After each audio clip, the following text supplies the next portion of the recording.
Good over there. It didn't start.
Welcome to my Brother's Keeper podcast. This is your host, Courtney Foster and Brian Payne. Am I my brother's keeper? Yes, I am. Am I my brother's keeper? Yes, I am. Am I my brother's keeper? Yes, I am. Yes, I am. All right. I'm your host, Courtney Foster.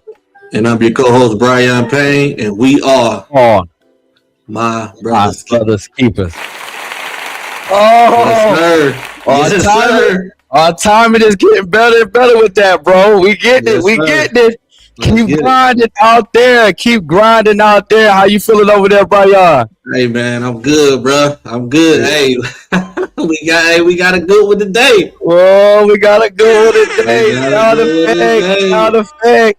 We gonna get right to it. I know today is one of those days we transition into the week. And Sunday we getting everything ready for the week, and we want to help you get ready for the week. And hopefully this connection on this virtual platform will help you get your week started. But yeah, you want to go ahead and get right to it? Yeah, man. Let me shout out my boys today, man. We got a dub today. Them Mallet Creek, them Creek boys, them Chargers, man. You know, big shout out to everybody. Okay, man. Yes, sir. We was out there at that football field today, man. Yeah, that power up. Now, what y'all doing? 7-on-7, right? 7-on-7, yes, All sir. right, yeah, we ramp it up. You know, true champions are not made in season; they're made in the off season. Yes, so I sir. love how y'all are getting it in early and just ramping up for the fall. We can't wait to have those segments when we're talking about youth football and all the other things that's going on in the community. So keep up the good work. Shout out to Mallet Creek over there. I'm gonna have to stick my head over there and see what's going on. That's it. Let's get to it. You already know it. My Brother's Keepers podcast. We're building legacy through brotherhood. Y'all see it. Y'all see the brothers. Y'all see it. We building legacy right now as we speak. We gonna get right to it. Brian, how you really feeling over there, man? How you feeling? Hey, man, I'm feeling good, man. I'm feeling real good, man. But trying to get to this money real quick. We got. I don't want to spill the beans, man, but we got something special for the people tonight. Yes. I don't know about y'all, but I'm excited about this one right here. I'm super excited because I'm a sports guy, man. So yeah, this really like hit me like okay, yeah, this what I've been waiting on right here. You know what I'm saying? So I'm ready to get to it, bro. Yeah, we are ready. We are ready to rock and roll. We are both, as you can obviously, we're both excited about this one. If you've been rocking with My Brother's Keeper podcast, you already know we just don't bring anybody on here. You know, it's got to be real stories, real potential, real growth, real lessons, right? That's what we about. And tonight is one of those conversations because a lot of us know what it feels like to have some bumps early in the road and have to figure it out and still try to become the best version of yourself, right? This person that we're bringing on truly embodies that. His journey, it hits home for me because of the mindset of staying locked in through it all, right? Staying locked in, right? Getting knocked down 6 times, getting up 7, right? Performing at a high level no matter what. So we're going to get right to it. I'm going to go ahead and introduce our guest for this evening. If you will allow me to introduce Mr. Keith Gabriel is a Charlotte native. All right, we got a unicorn on the platform today whose journey is defined by resilience and high performance. After overcoming a challenging high school path, he went on to start at the Virginia Military Institute, finishing with 1,925 career points, top 10 in multiple categories. He played professionally in Europe for 3 years, highlighted by a 50-point game in Kosovo before transitioning to the corporate world with Duke Energy and now Check and Wood Inc. Keith holds a psychology degree from VMI and an MBA from UNC Kegan-Fagler Business School and continues to lead and perform at a high level beyond the game. Ladies and gentlemen, boys and girls, please welcome to the My Brothers Keepers platform, Mr. Keith Gabriel. Hey. There he is. How y'all doing? All right. How are you doing this question? Man, I'm good. I appreciate the intro, man. It's a blessing to be here. Absolutely, man. You're no stranger of bright lights, being around the world, playing at high levels and doing different things like that.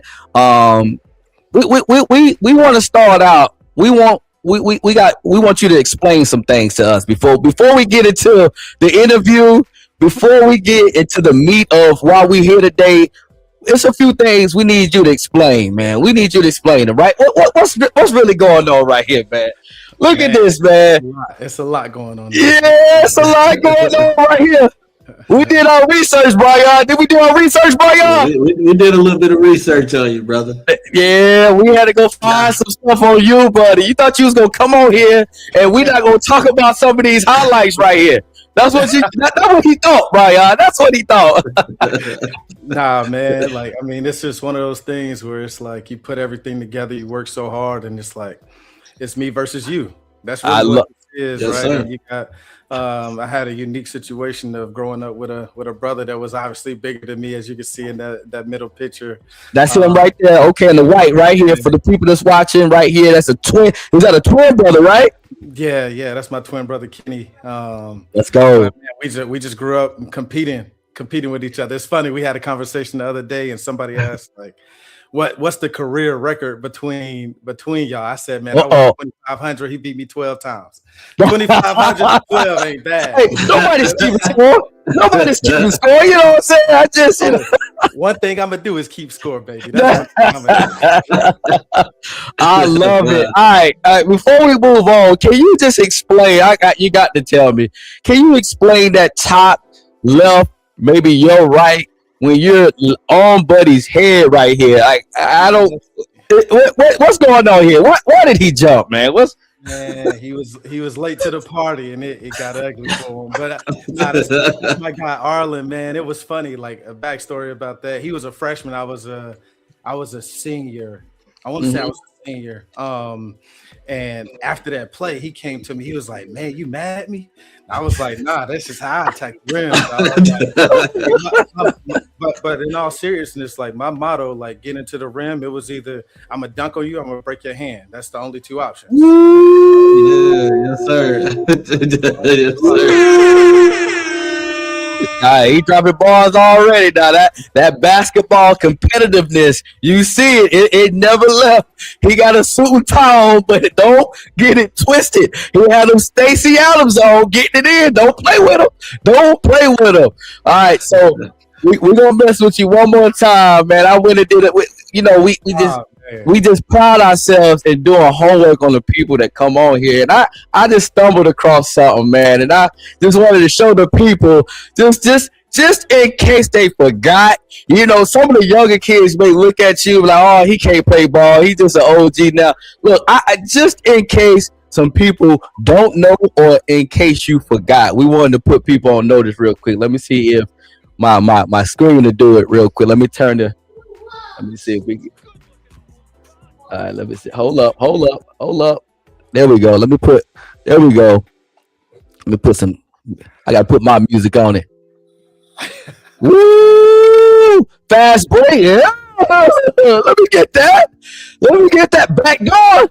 Oh, let me go. I'm having some fun with it. Oh, give me 3. Let's ride. What we doing right here? Oh, fastball. You already knew. No dribbles. Lefty. He's a lefty, ladies and gentlemen. He's a lefty. Coming down the lane.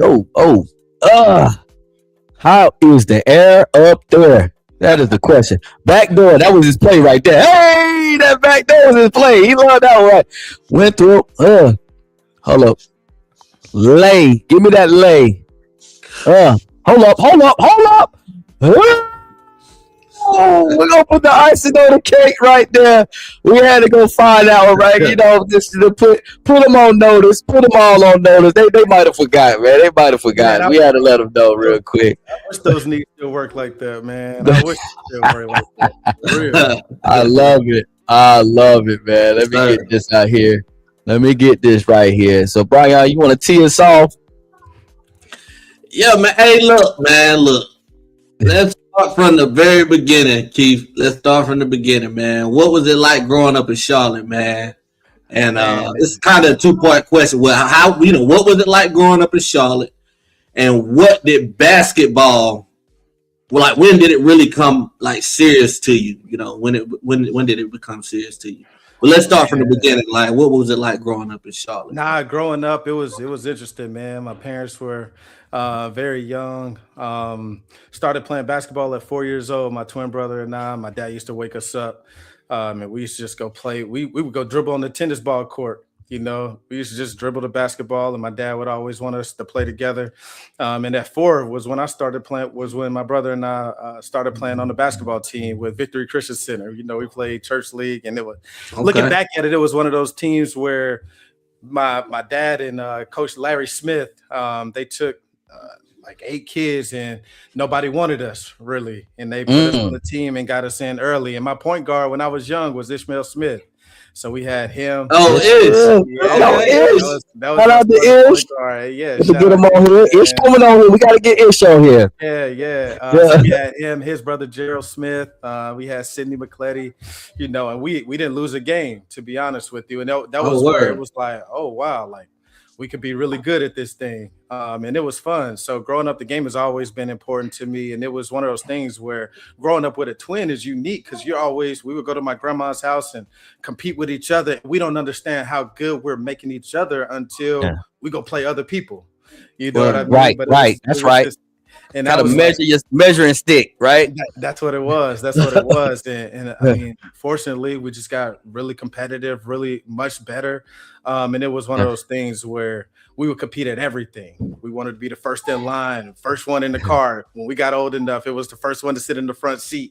You know, so we just became competitive at everything. But it's interesting looking back at it. I was more competitive than my brother was, and he was more welcoming, more open, and I was more closed off and more shelled. And I looked at basketball like it was war, to be real with you. It was either I'm gonna beat you or you gonna beat me, and one of us ain't leaving this 94 foot. Here, you know what I mean? And I just took that, and fortunately that's how I made it to where I got to with the game of basketball, man. What side of Charlotte you grew up on? Yeah, we grew up in North Charlotte. On the north side. Okay. Yeah, it was funny, man. Like last week I was over near UNC Charlotte, and went by my house on Mary Charlotte, man, where we used to have a lot of battles and take the back roads, like the backwoods to get to UNCC. They done built up the whole area out there now, but back then they completely different basketball court. You know, you couldn't get access to the inside gym, but you go outside. And I mean, when we got to high school, we used to go out there. We used to meet. We had a group chat back in the day on our Blackberries, and we would meet out there at 12 a.m. and just go at it. Oh, wow. That's dope. I love it. That's where we really got that competitive nature, man. So you would have different pockets. You have East Charlotte, North Charlotte, South Charlotte guys out there just playing all night, man. And that's when I started dunking on people crazy, for real. Yeah, that's it right there, man. I would love to just do a history of just Charlotte and the different, you know, New York has the boroughs, but Charlotte has like the north, the south, the east, the west. You know, I would love to just go through the eras and unpack just the eras and where people used to meet at to play good basketball. When I first came to Charlotte, it was twilights ago, it was John P. Key Church. You remember? Man, I remember. They were like, I made money in high school. Man, that was like, look, go to the church. I'm like, man, I'm not going to no church. I'm not going to church. I'm used to like playground or maybe a rec center. They was like, no, the best runs go to John P. Key Church. And I remember pulling up and thought it was like service, like Sundays, because there was so many cars in the parking lot. I ended up walking in the gym and it was like door to door people, and it was a combination. It was like professional players there, college players there, high school standouts. So it was just a melting pot of different people from all different walks of life. And if you lose, you better go home because it didn't start till like 12 a.m. Right? Yeah. I would go there and win the dunk contest. So I learned about it through my brother. I think my brother started playing there, and then I found out about it. But I would go win the dunk contest, and that's an easy $100 for me every Friday. That was my gas money right there, baby. Yeah. And it was cool. Like looking back at it, it was really cool. Like Double Oaks isn't there anymore, but John, if you remember where John P. Key was, it was right there near Statesville Road. And that's what I mean. My grandma Martha used to live right over there in Double Oaks, man. So. Oh man, you was yeah, you had to get that. You had to get that. Get our best five and hey, let's go. Let's go. Let's go. Hey, we used to hoop at the LJ on the west side. Hey, LJ. I learned not to play outside at the LJ. They got double rims and my knees. Yeah. Double rims at the LJ. I love it. So you talked about growing up with the twin. You talked about, just competing at everything, right? Can you just dive in more on that dynamic and when did it click? Like we're pretty good, When did it click that you all had some potential to go to the next level as youth, not as older, but as you? When did it click? Man, it's funny you asked that. So we had a strange story, man. So starting in ninth grade. We want to get to high school. We're gonna hold on. I want to get at that. High school. To be honest, I never thought we were that good. To be real, we used to watch N1 and everything like that, but we never really had aspirations of really going to college and stuff like that. We just knew that we loved the game. It wasn't a conversation. We would see the Allen Iversons, the Tracy, and then it was just like talk about it. We just want to compete. I mean, we played in church league for most of the time. Like we would run through church league and like at Mount Moriah and things like that. But it wasn't one of those things where we thought that, all right, we're gonna be like the next whatever. It was like, hey, we love the hoop. We want to for the love of the game. I love it, man. The game. Like I don't say we didn't really set our eyes on being really good till we got to high school and we saw friends starting to get recruited. And it was like, hey, if that guy's that good, I'll tell you, the first time I thought I was really good was playing against Donnell Mack. And it was like, Donnell Mack was one. If anybody know Donnell Mack, that's straight Charlotte. He was. Yes, I see some. And it was like, all right, if Donnell's that good, I might not be good as Donnell, but I ain't far off. Like I'm not far off. You know what I mean? And then you know, just trying to pick and. All right, we playing against this guy from this from this state, and just comparing yourself to other people. You know what I mean? And got it. Saying, hey, I'm not scared to go up against these people and go up and battle against these guys, and let's see what we can make happen. Yeah. Hey, you mentioned high school. Yeah. So walk us through your high school journey. Tell us about your high school challenges that you face, like the different challenges that you face throughout high school, and just walk us through. Did you stay at one school, or like how did high school go? Walk us through your high school journey. Man, looking back on high school, man, I wish things had been different. I wish I had a mentor. You know, I wish I had somebody that I was close to that was tangible to just sit me down and say, hey, look, this is what you need to do from A to Z. Just keep your head on the right path and you'll be all right. So started out ninth grade going to Butler High School. And I mean, man, if like looking back at that time, it was I wish things were different. we had DeMontez Stitt, rest in peace, one of my best friends. Ooh, yeah, I hate that. In July, man. But he would have been our point guard. I would have been our two guard. We had some great leadership growing up. Like Larry Staley was older than us. Cortez Brown, Mentors Robinson. I know Larry. Yep. Yeah. We had some dogs coming in there. Yeah, We had Larry was good. Building. But going through that situation, my didn't have the grades the first semester, so I couldn't play. My brother could. And then second semester, I had the grades, but my brother didn't have the grades, so we didn't get on the court at the same time. I played 5 games. Now, just your freshman year? This freshman year. Okay. Yeah. Okay. All right. So going through that process, like it was rough. I ended up getting kicked out of school, having to go to Right Choices at Sugar Creek Rec Center. And it was one of those things where like, man, I'm trying to find my way and really couldn't figure it out. Came back sophomore year, couldn't play again, got kicked out of school again. My brother made the team and had to go to Right Choices again. And I think at that moment, it was one of those things where I got sat down by a sergeant major. It was at Ray Splash Planet the second time. The first time was the second one was at Ray Splash Planet. And Sergeant Major Thomas, I'll never forget him, man. He set me down and was like, man, you're too talented to be here. Get your mind together. And the next time I want to see you, I need you to be on TV playing basketball. Wow. And, so we redid our sophomore year, went to Hope Christian Academy, ended up having a blemish there, got kicked out of that school in around October time frame. So that was my second school. And my brother, at this point, our second 10th grade year was when I realized how good my brother was, man. And he grew to a top 100 player in the country.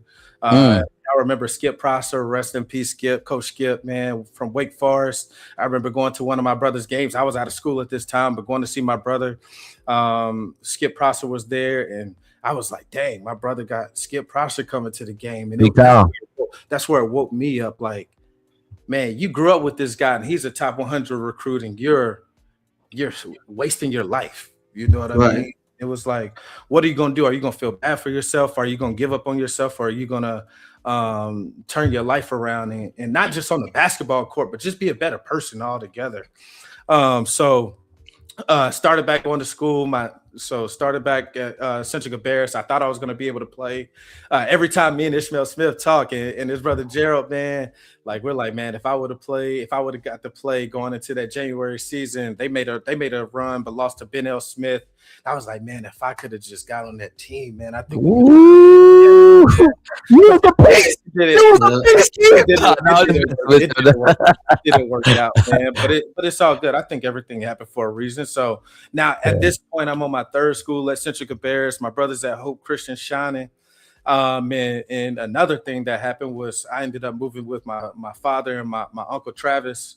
And my brother stayed with my mom and my stepdad. And that was, looking back at it, I wish that situation could have went differently, because I feel like I missed out a lot of time of growing up with my brother and building relationships with my brother, and nobody knew, because it wasn't something we truly talked about. But that was definitely an adverse situation for me, because I felt like being apart from somebody that I was brought into the world with, that was challenging, right? But we made it work. So ended up having a good season my junior year, and it's funny talking about my junior year at Central Cabarrus, because I wanted to reinvent myself, like talk about making those changes off the court and on the court. I remember starting off at Central Cabarrus my junior year. I started telling teachers my middle name, like going by my middle name, which is Brad. My middle name is Brandon. So teachers would say, "What you want to go by?" I want to be Brandon Gabriel, just to get something different and not feel like I was a weight of having Keith as my name, because everybody that I came into, it seemed like they already my everything that I'd done that was bad was preceding me, and I felt like I didn't get a chance to show who I was, because everybody's like, "Oh, that's Keith Gabriel. He's a terrible kid. He has an attitude problem." And I was like, I don't want to do that. I'm going by Brandon. thinking that it would change something, but people still knew my face. You know you know what I mean? So it was still trouble. But to me, it was like a reinvention of yourself. And that's when things started to go differently for me. Starting off my junior year, didn't play that much, was like the 6th or 7th man, but got it going down the stretch and had a double-double to end the season. Had some crazy highlights. I wish VHS was still around because some of my favorite dunks was on that tape. One of my classmates, Jordan Saunders, shout out Jordan, man. He got that tape somewhere. I need him to get it for me. We went to Central Bears together, but get it. Nah, it was good, man. And this is where I really thought, like, all right, if I can just get a good season, a good junior season in, and then like a good season to me was not getting kicked off the team. Right. You know what I mean? Right. So like right. It was like, man, I just want to be around a group of people where if I make a mistake, they understand I don't need to be perfect. Right. You know? Right. So good, man. That's so good. It was a different mindset. I'm not trying to average 20 or 25. I just want to be a part of something for a year. You know, man, that's so powerful, man. That I love how you being vulnerable and you're showing your wounds on this because so many people go through the same thing. And as kid, now hindsight is 2020, but in that moment, that's what you wanted, but it might have came off a little different to some people. You know what I'm saying? They made it.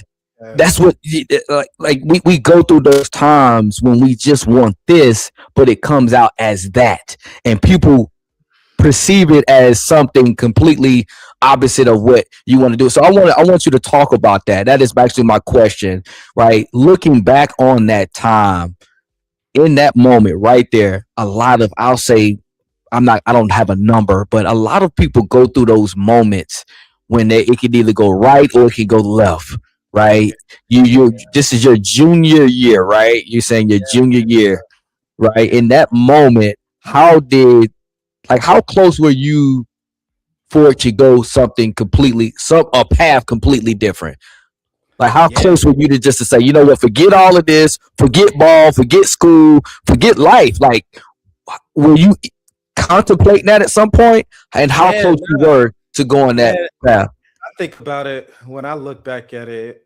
It started when I was 13, man. And I remember having an unfortunate situation at my mom's house and just thinking it was like my life would be better without me. You know, my family's life, my sister, my brother, my mom's life would be better without me. And I sat on 45 bridge and thought about jumping, man. And it was like, dang, I can either, I remember sitting there and it was like, I can either jump off this bridge or I can live every day as a bonus to give to other people. And that's something that I do for everybody that I encounter. Like I want to make everybody that I run into, I want to make their life a little bit more better than before our interaction. And that's something a lot of people don't know about me. I want to make somebody smile just a little more, have a little bit more hope, have a little bit more positivity, no matter if I know them or not, because you never know what people are going through. And one thing that I learned about myself at that time, it was, man, the more hurt that I feel, the happier it comes off, because I don't want people to feel like I did. And so when I was a part of the Central Bears team, it was like and I think the intersection of it was I was a great person to be around when I wasn't on the court, but like when I'm on the court, it's I want to win everything. I want to kill. Like if you're on my team, I'm with you. We're gonna reach this standard. If you're not on my team, I'm trying to kill you. And I don't think my teammates. I think I burned a lot of bridges with a lot of teammates because I was so stuck on winning. Right? I forgot and if you wasn't coming with me, bye. Hey, like I don't need you. Like I want to win. But there's a fine balance and some things you have to sacrifice to cultivate relationships on and off the court that now I know. And I'll get to it when we get to the college section. Yeah. There's a lot of regrets I have with being so competitive, and it's something I can't turn off, even as a coach, even as a mentor. that I still struggle with, that I'm still growing through. That's it. That's it. Hey, so I got a question, man. So when did things actually start to shift for you mentally? Like, so you did it just pop in your mind like, all right, let's lock in and change the direction that I'm going in my life. Like, let's lock in. Like, when did it? Was it on that bridge when it started to shift? Like, did it completely shift then, or was it like when did it start to shift for you mentally? I think that was the inception of the shift, but I think I was too mature beyond my years that I didn't know what the shift looked like. You know, so I truly think it started. I went to anger management when I was 16 while I was at Central Cabarrus, and I remember having a psychologist, and it was like, man, with all due respect, I don't even talk to my family about the things that I'm going through. There's no way you're going to be able to peel back the layers of discomfort or stress or trauma that I've been through to help me. And every session that I went to, I learned like she knew the right buttons to push, the right questions to ask, that I was like, oh, like she is getting to me. And I had to look myself in the mirror and say, hey, somebody's getting to know you, a side of you that you never wanted anybody to know.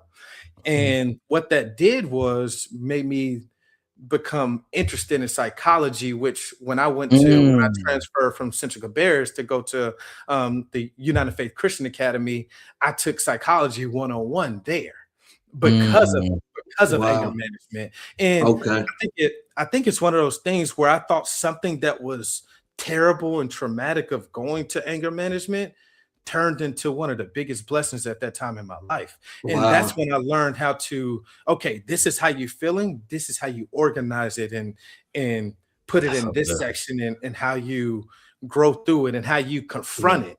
Because that's the issue that people run into. They go through something, but then don't want to confront the issue. So you never get a chance to get better at it. That's so good. Hey, that's awesome, man. And like, that's speaking to a lot of parents too at the same time. It's a lot of parents that's on this live, that's going to watch this live.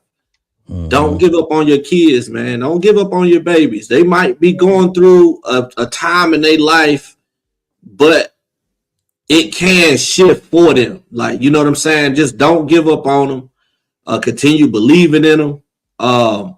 You know, put positive people around them. Like he said, he had a mentor that came to him at the school and talked to him. That a lot of times, man, us as young men, that's all we need is somebody to step up and just talk to us and not look down on us and talk down on us.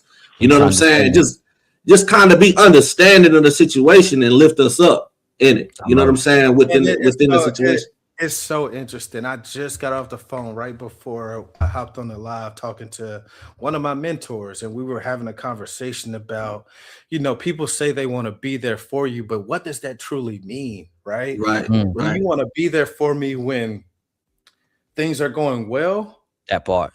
Or do you want to be there for me when I'm at my lowest point? That's right. That's real. So you truly have to decipher who you want to be around, and not saying that people are wrong for wanting to be there when everything is going right in your life, but you have to decipher to say, hey, this is beneficial for me. This is building me. This is energizing me, or this is draining me. Because if you're around at your lowest point and people are beating on you while you're at your lowest point, what's the use of that? That's so good. That's so good. Especially as a teenager, right? And looking at it as I'm a failure and I don't have anybody for me and my life is better if I'm not here. All that kid wants to hear, and I'm speaking from my perspective, all I wanted to hear was, it's going to be okay. We can get through this. That's why I said, I wish I had somebody that was a mentor that took time, because I had people that came to me like, man, you're just a terrible kid. And it's like, all right, if you think I'm a terrible kid, I'm gonna show you what a terrible kid look like. Right. Instead of saying, you fed into that narrative. Just you feed into it. Man. That's so good, man. Oh, this is so good. I love Go ahead. The last thing I'll say about this is one thing that I've learned throughout my life. Like, I'm 36 years old now. One thing that I learned 20 years ago was nothing that I'm going through is for me. I feel like every obstacle that I face, the reason why I'm so transparent is there's a young kid that's going through something similar that I went through, that if I'm able to share my story with them, they just want to know that somebody else went through it just like they're going through it. Yeah. Right. And so if you're able to share your story, I see a lot of people that went through a lot of trauma that are afraid to be transparent, but you're really holding back from people that need to hear your voice. Yep. I agree. I love it. I love it. Thank you so much. So junior year, Cedric Cabarrus. Now we fast forward. Where are you at your senior year? Yeah. Talk a little bit about that, and then we can get into that college journey. Yeah. So starting off, the summer of my junior year, man, somehow, some way, I was playing with the Charlotte Royals, their B team, their A team never wanted me. And it was to their credit, and to my discredit, it was because of my attitude, right? I was so busy comparing myself to my twin brother, like, man, he's on the A team, he's starting on the A team, I should be starting on the A team. And it came off as like, you don't fit in here because you think you better than everybody. So they put me on the B team, and it was where I needed to be. Like my childhood friend, Gerald Smith, it was me, him, and a couple other guys. And we're there balling, man. And fortunately, I got invited to 5-star camp in Philadelphia at Duquesne. And man, that's where things really took off. If anybody remembers 5-star and Garfinkel, Garfinkel was there. I got MVP of the All-Star game. I dunked on somebody so bad, it was crazy. And so they invited me. Look, back. We believe it. We believe that.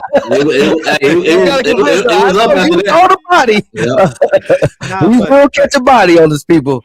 But man, at that camp, man, Garfinkel, he whistled over. He was like, "Hey, Gabriel, come here."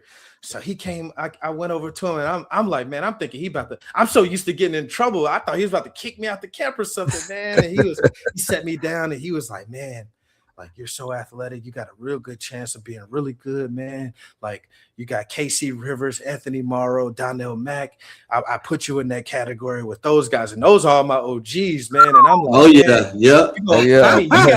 you got KC Rivers that went to Clemson. You got Anthony Morrow that played at Georgia Tech. Played Georgia Tech.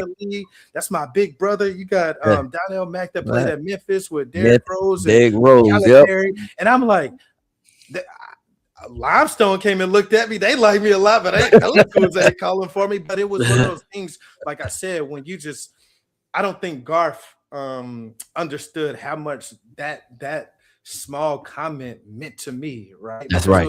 I've never affirmation, right? A little bit of affirmation in that moment did so much. That's so good. So getting MVP at that camp, it propelled me to come back to Philly. They call it Sixer camp, and this wasn't the same 5-star camp that I went to. I mean, it was some dogs. Like at Philly camp, you had Chris Middleton, you had Kemba Walker, you had Curtis Kelly. Like, the first conversation I had there was with my guy Kurt, and Kurt played at Rice with Kemba, and I'm like, he was like, hey man, we sizing each other up, like, yo, how much you average last year? I said, man, I had one double-double, I had 21 in the one game. Yeah. Kurt goes, I'll never forget this conversation. He said, man, I had 30 and 20 a couple games this season. I said, 30 points one game and 20 points one game? He said nah. 30 points and 20 rebounds in a couple games. I said, oh man, like, it was a different level. You had Durant, Scott was there, so just a lot of good players, man. And there was some good up, and that's where I was like, all right, these guys are really good, but I'm here with them too. You know what I mean? And Chris Middleton, we were 2-on-2 teammates. And Chris was everybody knew Chris, but Chris was one of the most genuine, most humble dudes, 6'8", long, and he's throwing me the ball like, go get a bucket. I'm like, bro, you top 20 in the country. You go get a bucket.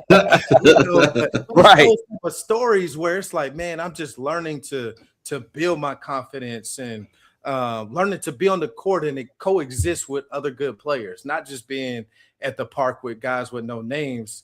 Not saying that they weren't good, but the notoriety wasn't there. You know what I mean? Right, and, right. That helped propel me to my senior year. Going into my senior year at United Faith, Coach Sean Wiseman, he was a great coach, great developer, great. He knew how to get kids into college. And it's funny. I had a conversation with him a couple of weeks ago. He was like, man, you know, you were really good, but man, you just messed up all my open gyms because you didn't know how to play. And I didn't know what that mean back then. But, you know, it was looking out for me, trying to prove to people that I was better than my brother because everybody was there recruiting him and nobody was there recruiting me. I remember talking to Winthrop and I was like, they would recruit my brother hard. And I'm like, man, I'm trying to go to school with my brother. And so many coaches were like, man, you're not good enough to go to school with your brother. Auburn came, Jeff Lebo came. Yeah, you're not good enough. And it's just like, all right, cool. I was going to take somebody to take a chance on me and I'm going to make sure it pays off. Yeah. Yeah, that's dope. So you played like with a chip on your shoulder a little bit. You had a kind of, okay, I'm gonna prove everybody wrong attitude. I think we all can relate to that to a certain extent. Probably not to that level, but man, that's dope. That's dope to kind of push through that type of stuff, man, because in athletics it's kind of weird, man, because you can feel like all you want, like you just as good as the next man, but at the end of the day, you got to go out there and prove it. You know what I'm saying? Preparation is everything, man. And you prepare yourself physically and mentally, and you lock in. You can get there, but that's the thing, man. You got to have the right mentality, and you got to have the right people around you to believe in you. And like you said, all it takes is one opportunity, bro. Somebody to see you and give you an opportunity. You got to take full advantage of it. And I tell you this, man. One of the cons of having the mentality that I didn't know how to respond to praise. I was so locked in on people telling me what to fix when I was wrong that it's like, okay, you think I'm doing this wrong? Let me show you how good I am. But if somebody came to me and said, hey, I believe in you, it made me uncomfortable. It made me feel like, dang, I'm gonna let this person down. I wanted to shy away from the support and run towards the obstacles to prove people wrong. I couldn't. It made me uncomfortable trying to prove people right. So I had to grow through that for sure. Wow. So okay, we high school, go to the camp, come back, you get the scholarship with VMI. I'll touch on that. It's a real quick, and we're gonna get to this college journey. Yes, sir. Yeah. So I'll never forget. It was the day before Halloween. So October 30th, 2007, man. My coach Sean Wiseman brings me into his office. He says, look, the Virginia Military Institute is coming to school tomorrow. You better have the workout of your life. And if you don't work out hard, they're not going to offer you, and you're going to be a water boy at Johnson C. Smith. And man, so I stayed, and I thought it was a compliment, but I thought it was a backhanded compliment too. So I stayed up all night, like getting up shots. Because VMI, the only thing I knew about VMI at the time was they played fast. They had a guy named Reggie Williams and a pair of twins, Chavis and Travis Holmes, and I knew they ran and shot the ball and they loved athletes. So I'm like, all right, cool. The workout is going to be consisted of knocking down open shots, and I just need to show that I'm super athletic, right? So we get to the workout. I'm thinking I'm about to, like, I hydrated so much that day, and I'm like, man, I don't want to go to Johnson C. Smith. It's too close to home. Like, I don't want to do that. So came the next day, shot a couple shots, had a couple dunks, and it was like 5 minutes into the workout. Coach Duger Balcom called me over. He was like, man, you're very impressive. I want to offer you a scholarship. And I'm thinking, he just told me I need to have the workout of my life. I'm only 5 minutes into this workout, but I mean, it was one of those things to make sure I was prepared. You know, there you go. And when they offered, it was like, all right, cool. So at the time I had Limestone, the Citadel, and VMI. And I was like, I'm going to make something. I can't wait to go to VMI because looking back at it, Winthrop was in their conference. We were in the Big South Conference, so Winthrop was in there. They didn't want me. Coastal Carolina was in there. They didn't want me, and I was like, I'm about to make all these teams pay. I can't. Let's ride. Let's ride. Think I'm good enough. All right, cool. That's right. That's right. So you got the scholarship to VMI. You go there, did a little bit more research, and I couldn't believe it. I was like, I kept looking. I was like, his first game. I was like, is it his first game of his sophomore year? Your first game against Kentucky, you scored 19 points. Excuse me, 20 points in 19 minutes. Hey, I gotta give you. Hey, hold on. Let me get it right. 20 points in 19 minutes as a freshman. What do you remember about that moment, and what do you remember about that environment? Kentucky is one of the blue bloods, is one of the big schools. Like, what do you remember about that time? Yeah, so just to finish up the high school piece, right? We lost. So my twin brother and I mean, at the end of the season, we were hitting a stride, and I'm like, in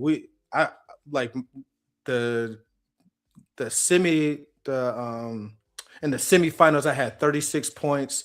In the championship game, we meet up against my brother and I. We meet up against CJ Leslie and John Wall, and they beat us by. It was a nip and tuck game, but they ended up beating us by 12. But it was like, all right, we on the stage now. Like it's go time now. And I wish we could have ended with a championship, but it was one of those things where like.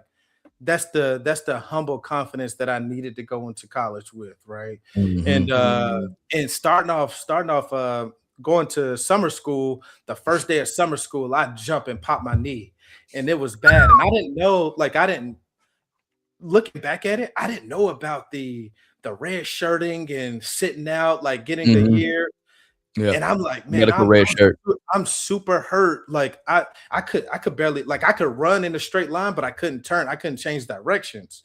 But I was scared to tell anybody. So during summer school, we're doing exercises, and my coach Cole, he was our strength and conditioning coach. He was like, Gabriel, if you don't want to be here, just leave. And I was like, no, I'm good. He didn't know I was hurt because I didn't tell anybody. Yeah. So we're working all summer. But what I did, I couldn't really shoot going into college. I used my athleticism all high school, but now I got a bum knee.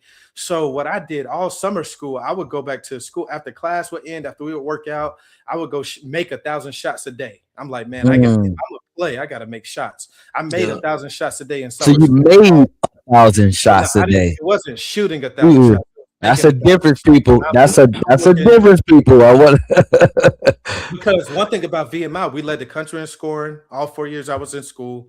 We attempted the most threes while I was in school, and we ran. High pace, up and down. So if I wanted to be on the court, I had to score. And we just lost a guy in Reggie Williams who played with Golden State Warriors. He had just graduated. I was like backfilling his position.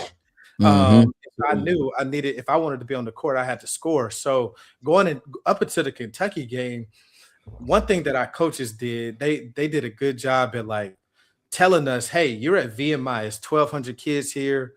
You know, everybody, other schools aren't going through this. They getting the lavish life at Kentucky, in the ACC and the SEC. Y'all are going through parades. Y'all are going through 8-mile rifle marches. Y'all are getting up early. Make them pay for this, right? They're not going through the same struggles y'all going through. So a week before the game, we watched Gardner-Webb beat them the year before. Gardner-Webb was in our conference too, and they had beat Kentucky. And so we're watching that game, and then they came out with the predicted scores. And so it said Kentucky 99 and it had VMI 44. Ooh, no, they didn't do y'all like no, they didn't do y'all like that, did they? Man, what? That's like a 40-50 point spread, man. What? Are you serious? Like, are y'all serious with this? So, man, we were upset. And we had just had a close scrimmage against Furman. Who was at Kentucky? Who was at Kentucky that year? Yeah, so they had DeAndre Liggins, they had Patrick Patterson, they had Jody Meeks. Jody Meeks was the best college player I've ever played. He had a record. Yeah, he was nice. Yeah, he was nice. He didn't have a record at Kentucky. He scored like 48 points or something in regulation. Yeah, 52 against Tennessee. I remember that. I remember that. He was nice. Jody was some boy. He was stopping pop. Stopping pop. So leading up to that game, like we had just finished a close scrimmage, and this one I knew we were going to be really good because going from high school to college, you don't know what it looks like. Like you just in practice with yourself, so you're like, man, these guys are stronger, faster. You know, they're they're much smarter than you. They run things differently, and so I didn't realize we were good until we had a scrimmage against Marshall. I think they beat us by 2, and my guy Demir Pitts was there. He always give me crap because they beat us in that scrimmage, and then we come down to Charlotte and we blow out Furman. They had. I don't remember the score. All I know is they had more turnovers than they did points in that game. What? In a college game? In a college, we played 2 halves, and they had more turnovers. And I mean, if I could go back, I want to say we beat them by 40 or 50 in that scrimmage. Okay, that's wild. Okay, they don't. You do different segments, so they're not really keeping up with the scores and everything like that. But I was like, oh man. This is what all this running is for, and other teams can't keep up. All right, we're gonna be solid. So going into the Kentucky game, the day of the game, right? Daniel Willis, who is my assistant coach, he comes to me doing pregame. He is like, "Hey man, you know we need 20 points from you, freshman, for us to win this game." And he says it, and I'm sitting on the court in Rupp, and I don't know if y'all been in Rupp before, but it's 25K in there, and I'm looking up, and I'm like, "Man, we got to play him." In front of all these people, there's no way I'm about to go for 20. I was so nervous, man. Like, but it was one of those things like leading up to the game, anticipating. Right. By the time the game started, I was like, nah, they can't keep up. They can't keep up. And the advantage that I had was I didn't start. I came off the bench and had. I love, man. Listen, people sleep on coming off the bench. I love coming out. I came off the bench in college, a little bit of high school, man. When you come, you're carefree. Like you get to see the game go and unfold. You kind of get to get your mindset is on a better level for me. Like coming in the game after it has started and just seeing the flow of it, and then just not having to care, not having to, the pressure of being perfect. Or perfection didn't exist coming up. So for me, the reason I bought into that role, if y'all remember Manu Ginobili, right?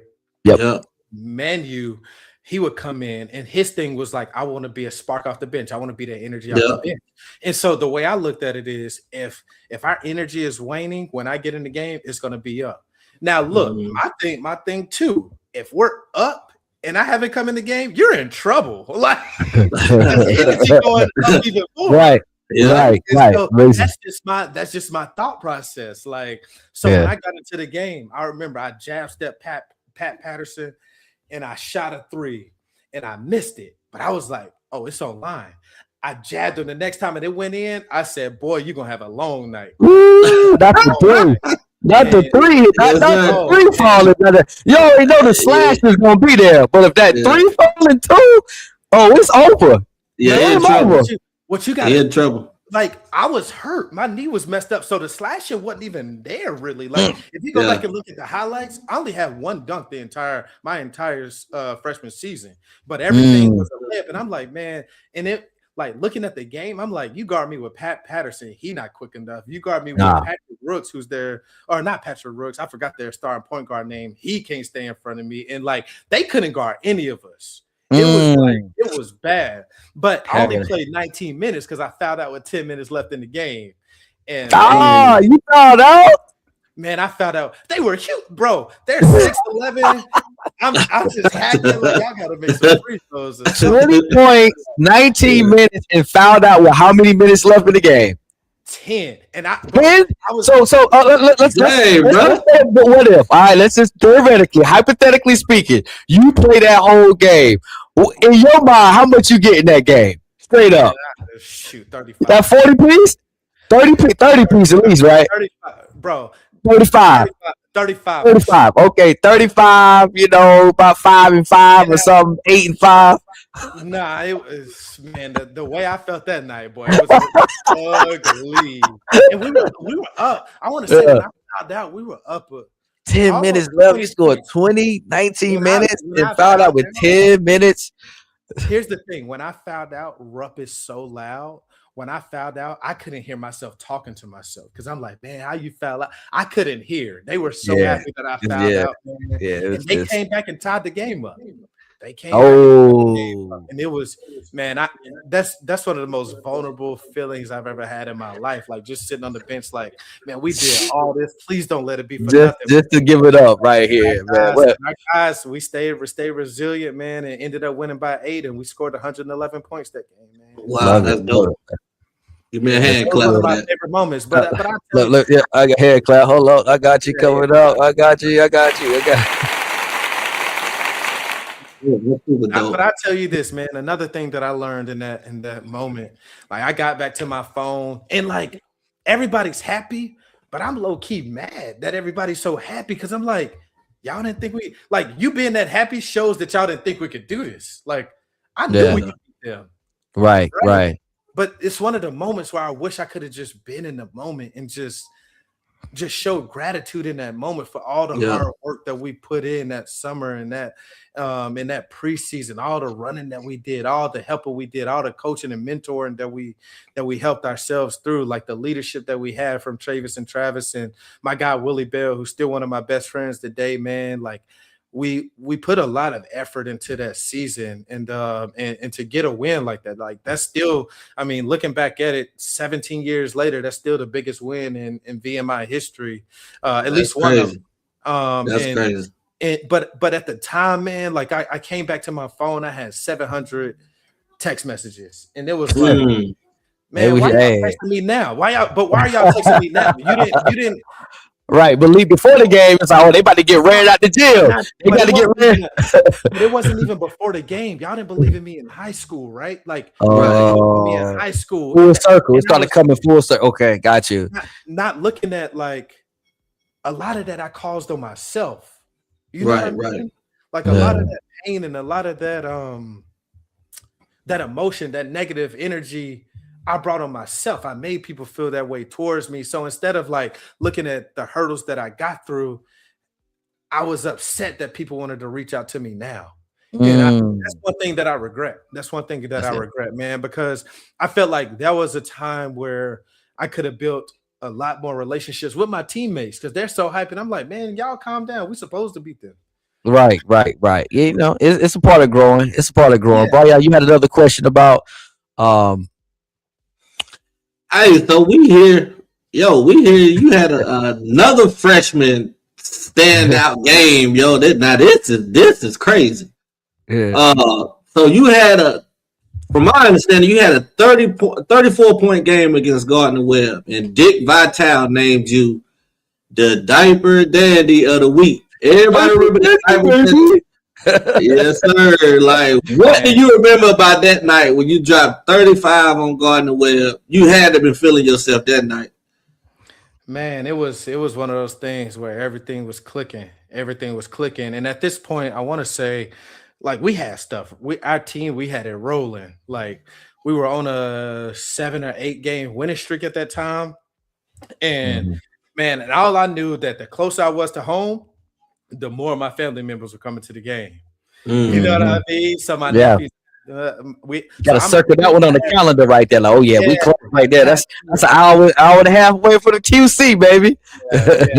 I have twin nephews too, so they ended up coming to the game and bringing all their friends. And I'm like, I'm gonna show them what college look like tonight. Yes, sir.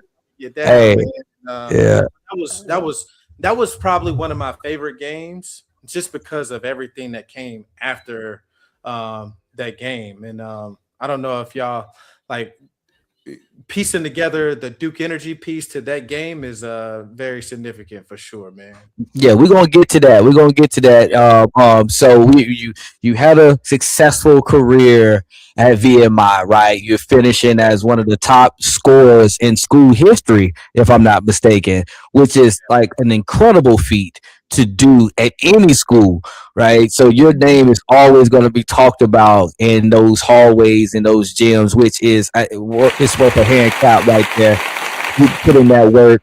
when did you realize that you were building something special there? Were you just immersed in the moment? It's like, hey, I'm just playing basketball, or did you have a moment like, man, I'm really doing or reaching my dreams here at VMI in terms of being like a legend, I would say, at that school.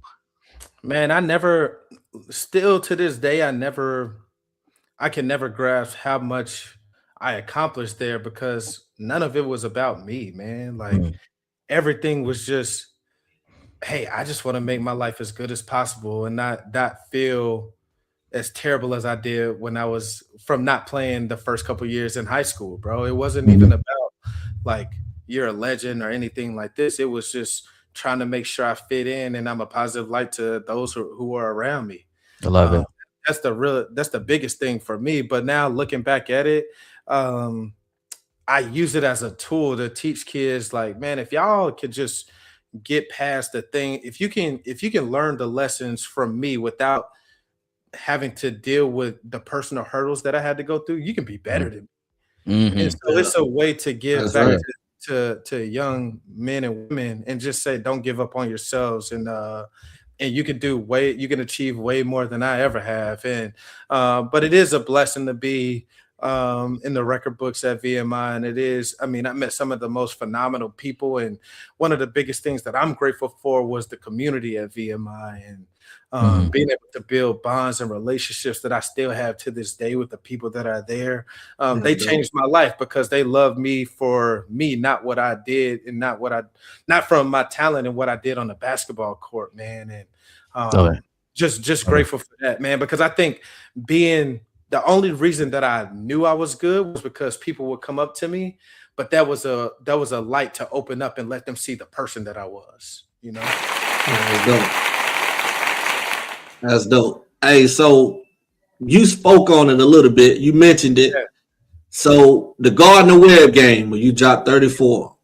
Mhm. So how did that actually turned into an opportunity for you years later?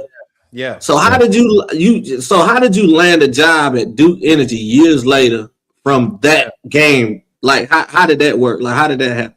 Yeah, so like you said, was super competitive, had a 34-point game, and like it wasn't one of those blowout 34 games. Like we only won by 3.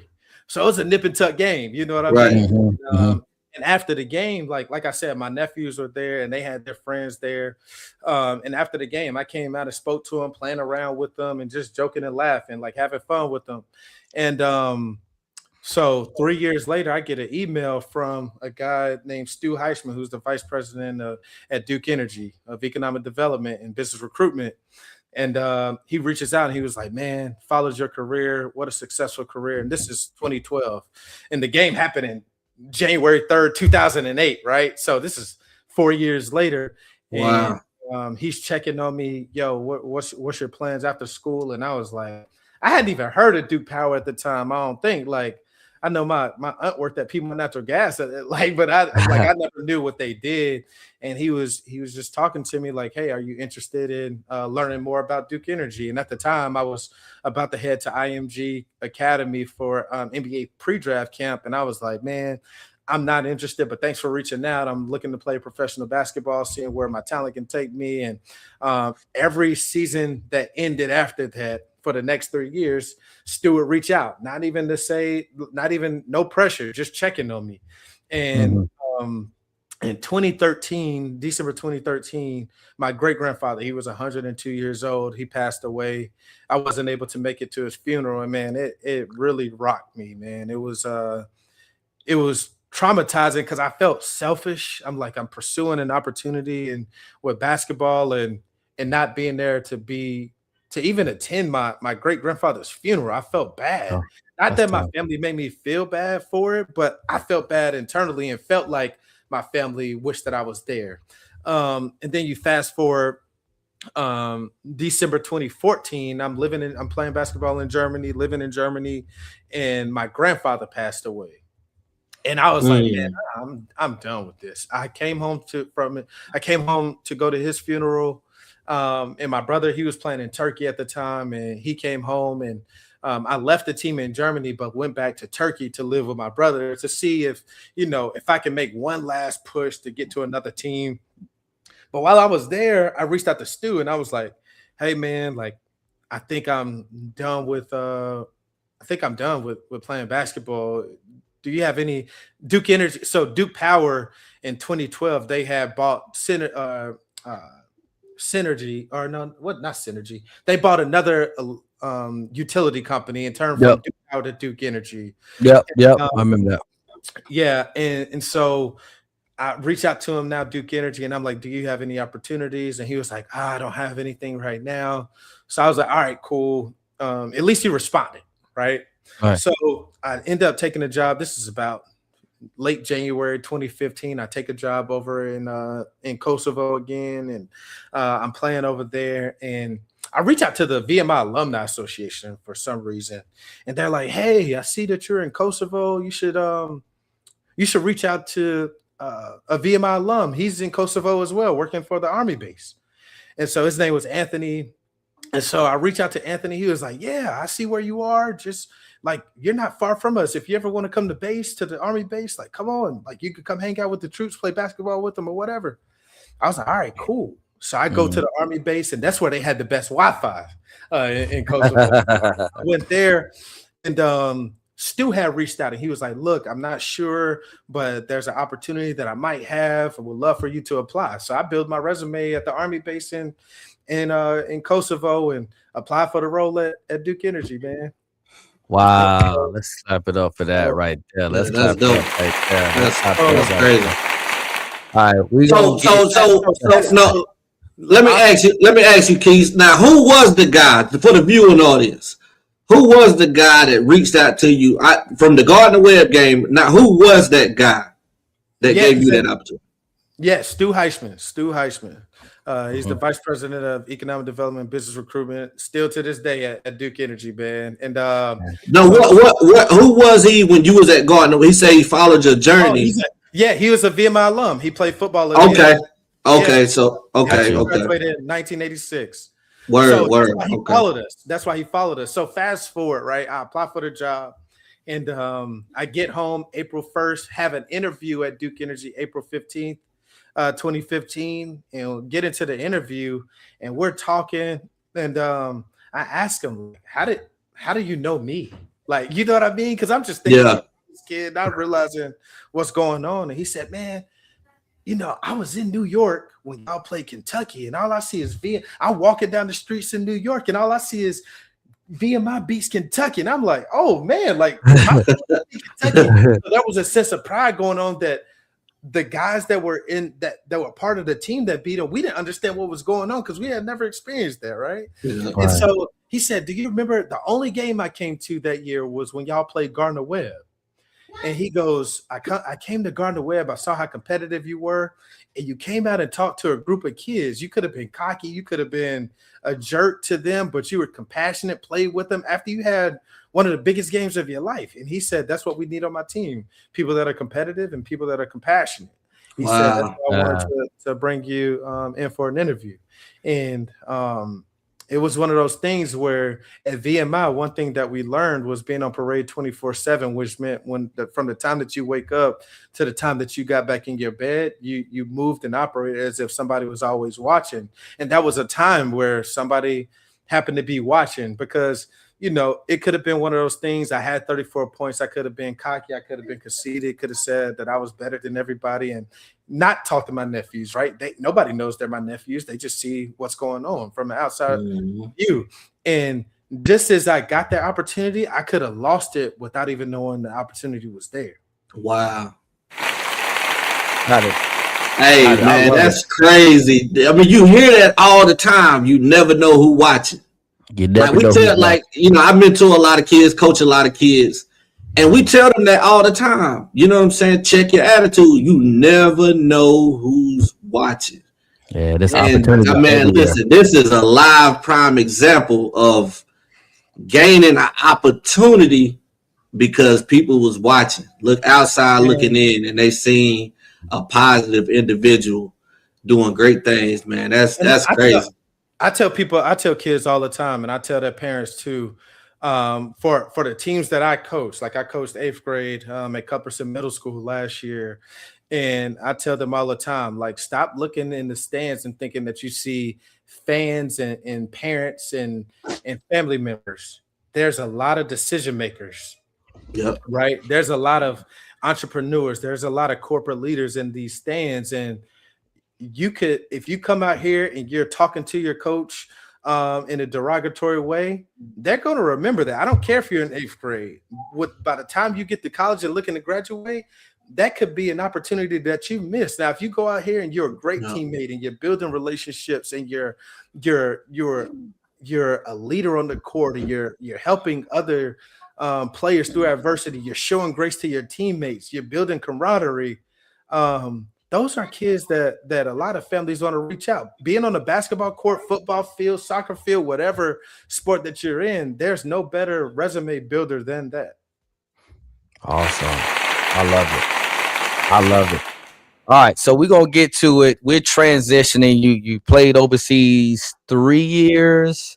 Yeah. We're gonna go ahead and talk about that transition from professional athlete to the corporate setting, right? A lot of athletes rather struggle in that transition. Yeah. How was that transition for you? Going from playing basketball to like, all right, I got a 9-to-5 corporate suit and tie type deal. How was that transition for you? And is it one lesson that you could pull from that and share with the audience? Man, it's a lot of lessons that I can choose from that. I think my situation was one of the best situations you could be in by having a corporate job not even 2 months after being done playing and knowing what you're going to do after, which a lot of guys don't have. It's unfortunate. And I think even with how fortunate my situation was, there's no greater struggle that I still deal with 10 years later than leaving the game of basketball. Being on a team from the time that I was 4 years old to 25, that's 21 years of my life, just knowing the game and judging myself through a stat sheet, right? If I had if I had 20 points and 8 rebounds one game, then hey, I need to keep that up next game. If I had 6 points and 4 rebounds one game and I shot terrible from the field, then I know I need to pick it up. And when you're around athletes all the time, that's basically your life, right? What did you do your last game? No matter if it's a summer league game or a professional game or high school or whatever it may be. But I think the blessing that I had was going to a school like VMI and being roommates with the civil engineer and the mechanical engineer and guys that just loved me for me. And if I had a 2.88 rebound game, they'll be like, "Hey, you bring pizza for us?" You know what I mean? It wasn't them feeling like I let them down because we lost the game. Where if you're around athletes and you're around your teammates all the time, that's what you feel, right? And so segueing that to the corporate world, man, I needed a stat sheet. I needed to find a way to get back to a stat sheet. So stat sheet, I love it. Yeah. So in 2015, I'm like, man, like I have an opportunity to grow, but it's on a quarterly basis, right? Like I have a quarterly check-in and things like that. And fortunately, I had a great boss that would show me what I needed to do with things like that. But I still didn't feel like I had something tangible. So I somehow developed a 5-point stat sheet for myself. Did I make my bed? Did I work out? Did I play basketball? Did I eat a good meal? You know what I mean? And just trying to find a sense of the stat sheet and how can I gauge myself on a day-to-day basis. And that's what helped propel me, and looking at it as, hey, if you have a team and coming into an industry, a utility industry with all these bright minds, and people got to understand one thing I want athletes to understand more is, you're on a team from 4 or 5 or 6 or 7 all the way till you're done playing. There's bright individuals out here that want to be engineers or focus on energy or focus on architectural design or other aspirations that they've been doing from the time that they were 4 or 5, 6 or 7 years old. And you got to learn to grow and coexist with them. But one thing that they have is they can do their careers, their entire lives. You can't play basketball or football forever. Right. That's right. You're gonna have to learn to coexist at some point. So understanding the things that like for me and my business now, like I understand relationships, I understand collaboration, I understand how to conflict management. How can I bring that into the civil engineering world? Because I didn't grow up working on roadway design. I didn't come in focused on water and wastewater and what does a pump station or a lift station look like, and how do you build that, and what's the duration of those builds? But I do understand the relationship. So how can I add value to those types of projects in my day-to-day right now, and being comfortable and showing myself grace when I don't know something. Got it. Yeah. So you working, you in this leadership role, in this executive role, and also you still pouring into the youth athletes and your colleagues. What do you hope that people will take away from your story that can help, like, the youth and other people that's around you that might that's hearing this story? Like, what do you hope that people take away from your story? Man, I would say the number one thing is to show yourself grace. If anybody that's been listening to my journey, it's about overcoming those adverse situations. But the one thing, looking back, I always thought I had to be perfect to be successful, and you don't. Success isn't linear. Show yourself grace. If you make a mistake, look internally and look at what you can change. We always point the finger and not the thumb, right? We always point the finger at everybody else and not the thumb back at us and seeing what we can change. So there's a lot of opportunities that we miss because we want to avoid growth. We want to avoid having to change because we don't want to feel less than other people. The next key point that I like to bring up is not comparing blessings.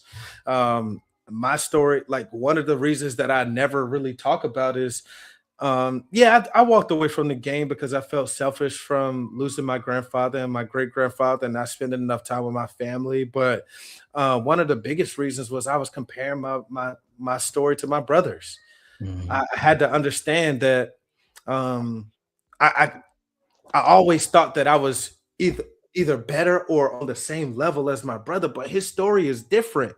And when he would get a big contract, I would be like, man, I want that contract, man. So I'm feeling guilty inside because I'm like, I'm halfway clapping for him, where it's like, I want to be 100% supporting him. And it's nothing that he did. It's nothing that I did, but I knew I had to face the fact that I needed to be in another industry to 100% support him in his journey. So not comparing those blessings. Right. And the last thing I would say, my third point is, man, step outside of your comfort zone. Like everything that I've done outside of basketball, like since I walked away from the game 10 years ago, it's been in economic development. I'm a certified drone pilot. I've worked in construction for a general contracting firm. I work for a civil engineering firm, and I fail every day, man. Like I fail every day. I feel like I got so much to learn, but at the same time, I'm blessed to be in the opportunity to be a leader, to give back to kids, to give them a different perspective on what the game looked like. Because growing up, it was either you're going to play a sport or you're going to be a failure. Yeah. And being able to show kids that your life doesn't stop when that ball stops bouncing or you stop putting on those cleats, that's the biggest thing that I could take away. That's the way that I carry my legacy in my mind. That's good. Let's clap it up for that. All right, we as much as we want to get into this, and there's so much more to unpack. It's so much more to unpack. You know it is. We know it is. But for the sake of time, we want to get to this main question that we ask our guests. Right? It's the through the wire moment, and you may have already shared it. But you may not. But through the wire moment is a time or a moment in your life when you had to push through pain, push through pressure, push through adversity, difficult circumstances, and still show up and still deliver and still, own the moment? What was that through the wire moment for you, whether that is professionally or personally, where you felt it defined you, who you are, or played a major role in defining who you are today because you stepped into that moment and pushed through adversity? Yeah, nah, I think I would go back to high school after I got kicked out of Hope Christian. And I remember one of my mom's good friends worked at Resurrection Christian. He was a basketball coach there, and he was excited. He was like, "Man, if I get Sharon, if I get your son, man, we can do some damage here. He'll be good here." And he wanted to vouch for me to get to Resurrection Christian. And for me, I was a special case, right? So I had to go in front of the headmaster and have a hearing just to get into the school. So I'm like, man, I know they think I'm a terrible kid. So I go up there and have a conversation with them, let them know a little bit about myself. And my mom took the time out of her day to take me. And man, they came back and said, no, they didn't want me. Right. And in that moment, one thing that I learned about myself, if something happened to me, I knew I was always strong enough to get on the other side of it. But when I included other people and seeing how hurt my mom was that they didn't want me, it was like, man, like it took a toll on me, because having my mom to hear that our son wasn't worthy to get into a school had to be demoralizing for her. And it was embarrassing for her. And it's one of those moments where I look back like, I'm never gonna let my mom or any of my family members remember me in that way, where they can't speak up about me with me in front of them or behind my back.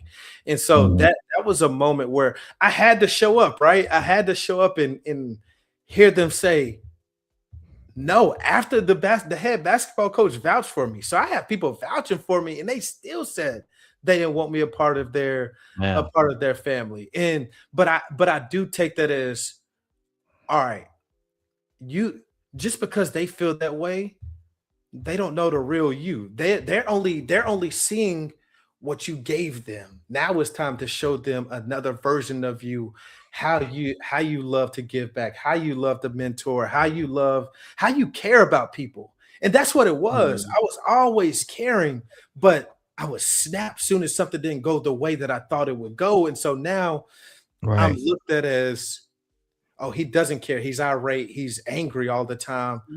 And I will wear a shell. But once I became more transparent and more authentic, that's when I learned, all right, cool. I don't have to be this tough guy all the time. It's okay to be transparent and still be okay with who you are.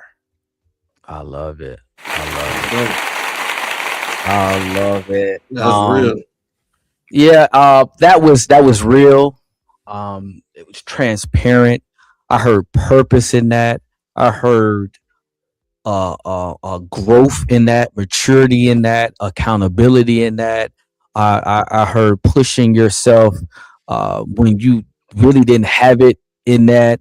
And I want to say thank you, man. Thank you for coming on this platform and sharing your story, sharing your journey, being authentic, being real, showing your wounds. And you're healing real time, and we appreciate you, man. Just keep putting one foot in front of the other, being who you are, and you're always welcome to come on here and share your story. And maybe we can get on here and talk some sports, man. We got a little sports segment on here. We would love to have you back and get you in your element and talking about sports and all that good stuff, man. But we just want to say thank you on the behalf of My Brothers Keeper podcast and the listeners that's listening in and got a ton of value from your story of resilience and accountability. Thank you, man. Yeah. Hey, Keith, man, we're gonna have to have you back, man. We're gonna have some open panel segments, man, and some open panel episodes, man. We would love to have you back on, man. We gotta have you back for sure. And I would love to. And the last thing I'll say, man, for anybody listening, I hope that the downfalls, the shortcomings, the adverse situations that you've gone through, you can learn from them, heal from them, and give that back to to those after us, man, because everybody has an expiration date, unfortunately. That's right. That's but right. like I say, I end every podcast or presentation. The quote that I live by is, "My life is not about my failures, my accolades, or my shortcomings. It's about the people that I positively impact on a day-to-day basis. Because when it's my time to leave this earth, I want to be that small voice in the back of somebody's mind that says, never give up and be a blessing, because you're all a blessing yourselves, man. So thank you so much for your time." Drop the mic. That's the drop the mic moment right there. The mic right there, Thank man. you so much. We'll talk soon. Thank you. Yeah. Oh man, Brian, boy, this thing just keep boy, listen. Hey, they got a whole an hour, about 18 minutes worth of game right there. By that, he gave an episode and a half, for free. Y'all better stop playing. Go follow him. Go look him up. Good dude in the community. You may see him at your local AAU tournament, maybe coaching a team, or even one of the high schools or middle schools that in the area. He's definitely a hot name out here in the coaching realm, but has a true definition of resilience, purpose, and overcoming adversities. And we appreciate Keith greatly. So let's we love you, Keith, man. We love you, bro. Yeah, man, we appreciate that. We appreciate that. So we're gonna wrap it up. But before we get out of here, we want to give everybody opportunity to like, comment, subscribe, follow us on all platforms. YouTube, we're My Brother's Keeper. Instagram, we're My Brother's Keeper Pod. And on Facebook, of course, we're My Brother's Keepers Podcast. Go follow us. It's more content like this that's going to be coming down the pipe, and we're excited for you all to be a part of this journey. And next week, we turn it up again. We got our next guest speaker, Maradi Howie from down this area, and he is doing great things in the community, and he is a powerhouse as well that has a story of resilience, and he'll be talking about that vegan lifestyle. And I'm really gonna be taking notes on this one, because I'm leaning towards that, Brian. Between me and you, I'm leaning towards that. I want to just learn more about it and just get the right information and get the right guidance for it, because certain stuff I don't want to give up, but I'm gonna pick his brain when he comes about that lifestyle and how we can make that transition, a successful transition to that vegan lifestyle. Yes, sir. I'm looking forward to that myself. We kind of went through that journey as a family. Yeah. We kind of backslid, start back eating meat and stuff, man. But I'm very curious to know what he got to say, the game he got, man, and I'm looking forward to that, man.